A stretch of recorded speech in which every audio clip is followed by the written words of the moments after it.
Hello and welcome to the Justice Factor. Forget about the 206 million rand spent on President Jacob Zuma's Nkandla compound. Dear viewer, that is just loose change. Outgoing Auditor General TX18November's latest report on national and provincial government expenditure has revealed that government wasted more than 30 billion rand in the last financial year. Yes, 30 billion rand. How do we stop this? Outgoing Auditor General TX18November joins me later today for a look at the state of our financial management. After that discussion, we'll give you, as usual, our win and loser section. We don't have any winners today, but two losers of the week. But first, we ask the question, is Bedfordview in Johannesburg a gangster's paradise? And can our police services really stop the murder and mayhem in that suburb of Johannesburg? My guests are Philip de Wet, Associate Editor of the Mail and Guardian, and EWN Senior Reporter and author, Mandy Weiner. Guys, welcome to the show. Mandy, let me start with you. I mean, this guy, Radovan Krejcir, comes here 5 years ago on a false passport. 12 people linked to him have died, and he's scot-free. He's walking around in Bedfordview. Who is this guy? Well, Radovan Krejcir, as you say, arrived in the country in 2007 on an Interpol red notice, and he was taken into custody. He then applied for refugee status in South Africa, and that process has been dragging through the courts since then, while he fights an extradition attempt by the Czech Republic. So that's been winding its way through the courts. He has been charged on a few occasions. So he was charged with armed robbery. He was also charged with insurance fraud. Both of those cases, the National Prosecuting Authority weren't able to successfully prosecute him. And then his name keeps coming up. It keeps getting associated with people who have died, people who are dying in underworld type gangland style killings. And while his name is always mentioned, he's never been charged with anything because there's simply no evidence to actually charge him.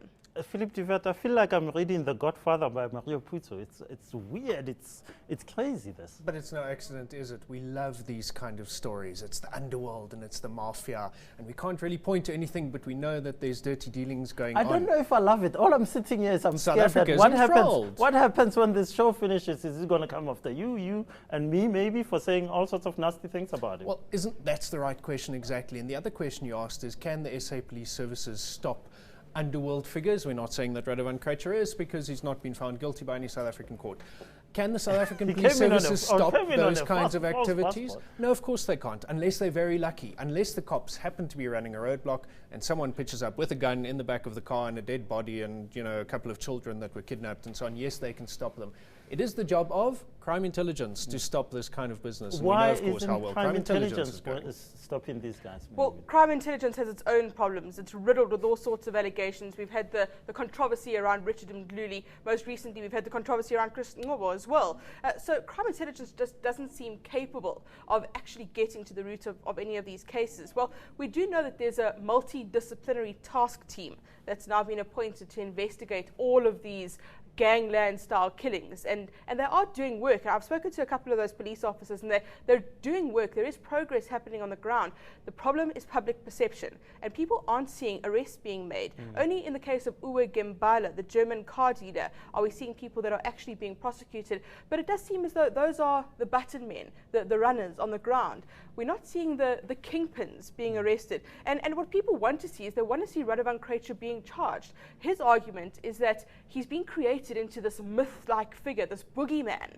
And that's a creation of people like private investigators and the media, where we want this person to be created. And my theory about Radovan Krejcir is either he's the most brazen, scary, terrifying, real-deal gangster this country's ever seen, and the police simply can't cope with him, or he's a very convenient fall guy for a police service that is incapable of actually solving any of these crimes, and that's why he's linked to everything. Philip de Wet, let me ask you something.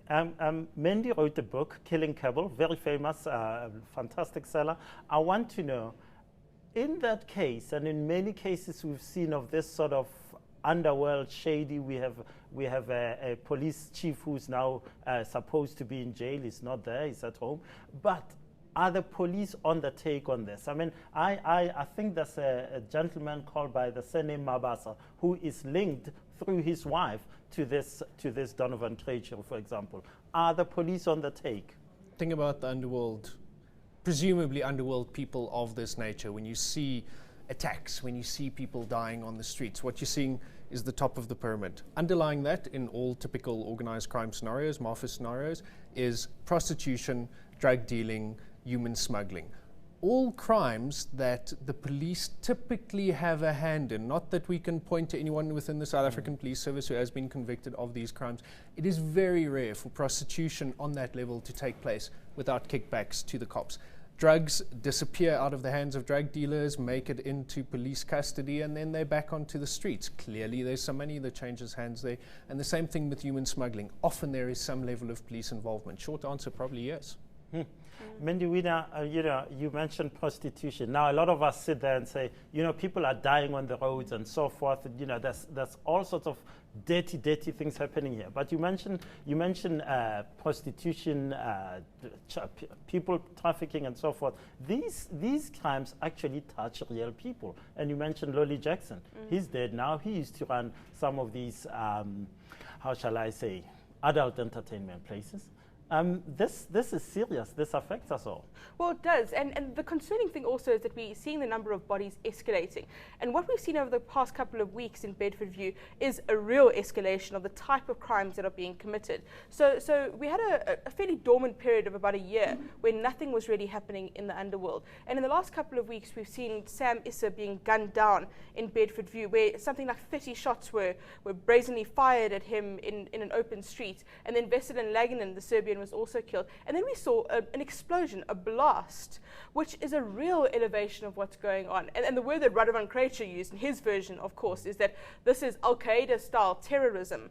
Whatever it is, it's definitely an escalation. We're seeing an increase in the kind of intensity of the crime. And that's why people are so worried. They're worried that there's going to be collateral damage, and that other people are now going to be hurt.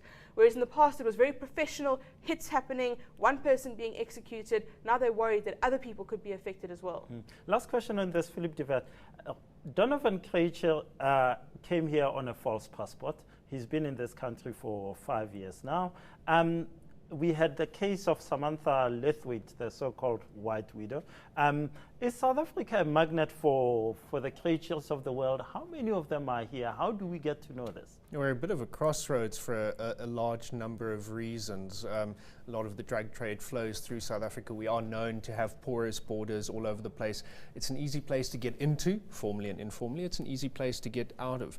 Now, we are told that Home Affairs is coming to grips with the problem, that we are tightening up, that we won't have this problem for much longer. In fact, that the problem is being reduced as we speak. I don't think we're seeing the evidence of that yet, but in their defense, it's something that has a long lead time. It takes a couple of years for the system to almost catch up.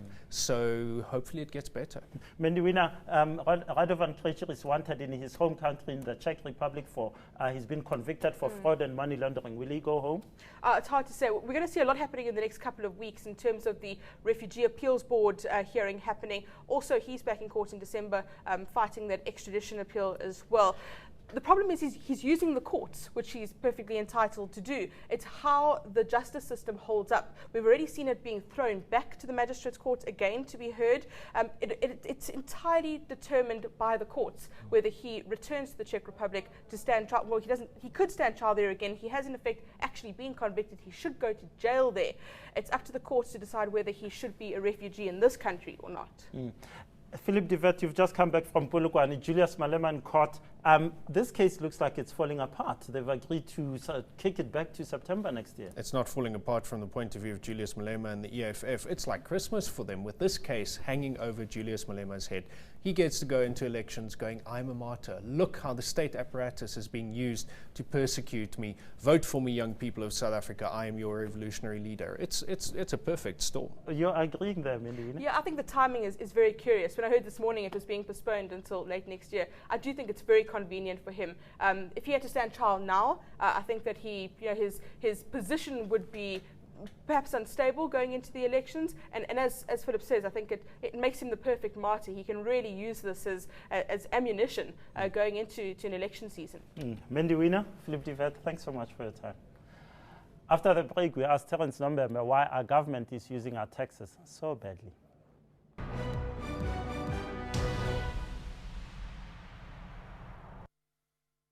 News that moves. eNCA.com.